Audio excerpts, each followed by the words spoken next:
가까운 이웃 나라끼리 앙숙인 경우가 많이 있습니다. 러시아와 우크라이나, 그리고 인도와 파키스탄이 대표적인 예죠. 네, 한국도 바로 옆 나라인 일본과 사이가 썩 좋지는 않습니다. 중앙아메리카에 위치한 엘살바도르와 온두라스도 오랜 기간 앙숙으로 지내왔습니다. 그리고 축구로 인해서 진짜 전쟁을 벌이게 되죠.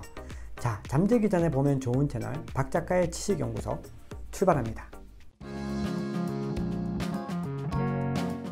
엘살바도르와 온두라스는요, 16세기부터 19세기 초반까지는 다른 라틴 아메리카 국가들과 마찬가지로 스페인의 식민 지배를 받았습니다. 그래서 현재까지도 두 나라의 공용어는 스페인어죠. 스페인으로부터 독립한 이후에는요, 2년 정도 멕시코의 지배를 받았고요. 그 후로 20년 동안은 중앙아메리카 연방공화국의 일원으로 활동을 했습니다. 그러니까 미국처럼 주들이 함께 모여서 나라를 형성한 건데 일종의 같은 나라였다라고도 볼 수 있겠죠. 그래서 온두라스와 엘살바도르는 문화적으로나 역사적으로나 굉장히 공통점을 많이 가지고 있습니다. 잔혹한 범죄가 많이 일어나고 치안 상태가 최악이라는 점에서도 공통점을 가지고 있습니다. 2018년 조사 결과에 따르면 인구 10만 명당 살인율이 세계에서 가장 높은 나라 1위가 엘살바도르였고요. 3위가 온두라스였습니다. 얼마나 위험한 나라인지 알 수 있는 대목이죠. 이 두 나라 외에도 과테말라, 벨리즈, 니카라과, 코스타리카, 파나마가 속해 있는데요. 이들 나라 대부분이 치안 상태도 굉장히 나쁘고 그리고 경제 상황도 좋지 못합니다. 중앙아메리카에 있는 나라들은요, 농업과 관광업이 주 산업인데요.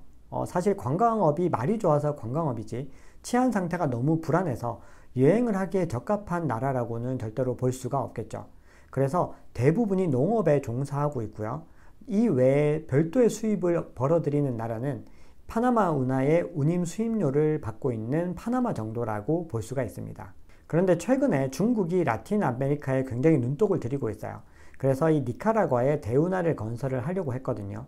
왜냐하면 파나마 운하가 미국의 자본에 의해서 만들어졌고 미국의 입김이 굉장히 강한데 이 중국이 자신들의 자본을 들여서 운하를 만들겠다고 한 거예요. 근데 천문학적인 재정이 들어가기 때문에 결국은 포기를 하게 됩니다. 자, 이야기를 다시 좀 돌아가 볼게요. 엘살바도르는 한국에서도 굉장히 악명 높은 나라인데요. 인구가 655만 명 정도의 작은 나라인데 이 조직폭력배의 숫자가 7만 명이 넘는 굉장히 범죄 국가라고 볼 수가 있습니다. 그래서 2019년에 젊은 나이브 부켈레라고 하는 사람이 대통령에 당선되었는데 그 이후부터 지금까지 치열하게 범죄와의 전쟁을 치르고 있어요. 그리고 이 조직폭력배로 의심되는 사람들을 너무 막 함부로 잡아들여서 인권 침해 논란도 있는 게 사실입니다. 온두라스는 사실 상대적으로는 좀 덜 알려져 있는데 역시나 마찬가지로 범죄가 굉장히 심각하고요. 2021년까지 무려 8년을 집권한 에르난데스 전 대통령이 코카인을 들어온 혐의로 체포되었습니다. 여담을 하나만 더 해볼게요. 엘살바도르와 온두라스의 공통점이 또 있는데요. 많은 분들이 엘살바도르라고 하면은 가장 먼저 뭘 먼저 떠올릴까요? 네, 아마도 비트코인이 아닐까 싶은데요. 엘살바도르는 세계 최초로 비트코인을 법정화폐로 도입한 나라입니다. 그런데 엘살바도르도 로아탄이라고 하는 섬에 프로스페라 경제특구가 있거든요. 이 경제특구에서 비트코인을 법정화폐로 사용할 수 있다고 발표를 한 상태입니다. 최근에 비트코인 가격이 폭락을 했잖아요. 그랬더니 이 엘살바도르의 나이브 부켈레가 더 많이 비트코인을 매입하면서 이렇게 얘기했습니다. 여러분, 차트를 보지 말고 인생을 즐기십시오. 자, 그러면 지금부터 본격적인 이야기를 좀 해보겠습니다. 엘살바도르와 온두라스는 왜 전쟁을 치르게 되었을까요? 지도를 한번 보시죠. 두 나라는 국경을 맞대고 있습니다. 그런데 국토 면적이 온두라스가 엘살바도르보다 약 5배 정도 크죠. 근데 인구는 오히려 엘살바도르가 더 적습니다. 당시 엘살바도르는 370만 명, 온두라스는 260만 명 정도라고 알려져 있습니다. 자, 엘살바도르는 땅덩어리가 작은 것도 있는데 이 많지 않은 땅들을 14가문이라고 하는 특권 계층들이 완전히 독식을 하고 있었어요. 그래서 여기서 살아가려면 이 가문의 소장농이 되거나 아니면 다른 방안을 마련해야 됐던 거죠. 그래서 많은 엘살바도르 사람들이 바로 옆에 있는 온두라스로 불법 이주를 하게 되고 경작하지 않고 있던 땅들을 이제 무단으로 이렇게 사용하기 시작을 한 거죠. 온두라스의 입장에서는 굉장히 황당했을 거예요. 본인들의 토지를 허락 없이 함부로 사용을 하니까 마치 눈 뜨고 코를 베이게 생긴 상황이죠. 거기다 당시 엘살바도르 사람들의 별명이 중남미의 유태인이었다고 해요. 그만큼 약삭 빠르고 굉장히 계산에 능했다고 알려져 있죠. 그래서 온두라스 정부는 1968년에 토지개혁법이란 것을 발표하게 됩니다. 법안에는 엘살바도르 이주민들이 불법으로 점유하고 있는 농토를 다시 환수해서 자국의 빈민들에게 재분배하겠다라는 내용이 담겨 있었습니다. 자, 여기에는 온두라스의 나름 고도의 계산이 깔려 있었는데요. 당시 중남미에는 어떤 평등 그리고 토지 개혁에 대한 요구가 굉장히 뜨겁게 불어오고 있었습니다. 그러다 보니까 정부는 이 대지주들의 심기를 건드리지 않고 가난한 사람들에게 땅을 나눠줄 수 있는 방법을 고민할 수밖에 없었겠죠. 그렇게 생각하게 된 방법이 엘살바도르인들이 경작하고 있는 토지를 빼앗는 거였어요. 결국 수천 명의 엘살바도르 불법 이주민들이 하루아침에 땅을 잃고 다시 본국으로 추방되게 됐어요. 그래서 이들의 분노는 굉장히 커졌고요. 이게 국가적인 갈등으로 번지게 된 겁니다. 자, 그런데 이렇게 감정이 좋지 않을 때 하필 피파 월드컵이 가까운 나라인 멕시코에서 치러지게 됩니다. 엘살바도르와 온두라스는 1970년 멕시코 월드컵 예선에서 맞붙게 되었는데요. 두 나라에게 축구는 이미 스포츠가 아니라 반드시 이기고 꺾어야 되는 전쟁이 된 거예요. 목숨을 걸겠다고 다짐을 한 거죠. 두 나라는 한 차례씩 홈앤어웨이 경기를 해야 됐어요. 1차전은 온두라스의 홈 경기로 수도인 테구시갈파에서 열렸습니다. 온두라스 시민들은 엘살바도르 선수단 숙소 바로 앞에서 밤새도록 급조된 축제를 벌였습니다.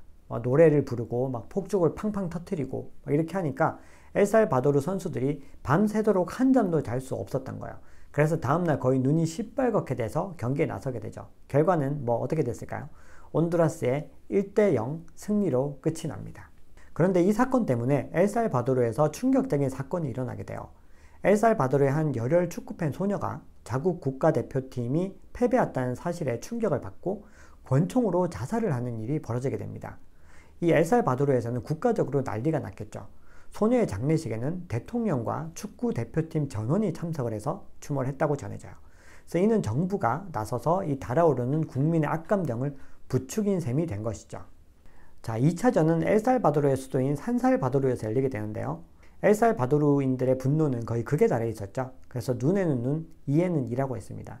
엘살바도르 국민들은 온두라스 선수들이 묵은 호텔 창문에 돌을 던지고 깨진 창문으로 죽은지를 추측하기 시작했어요.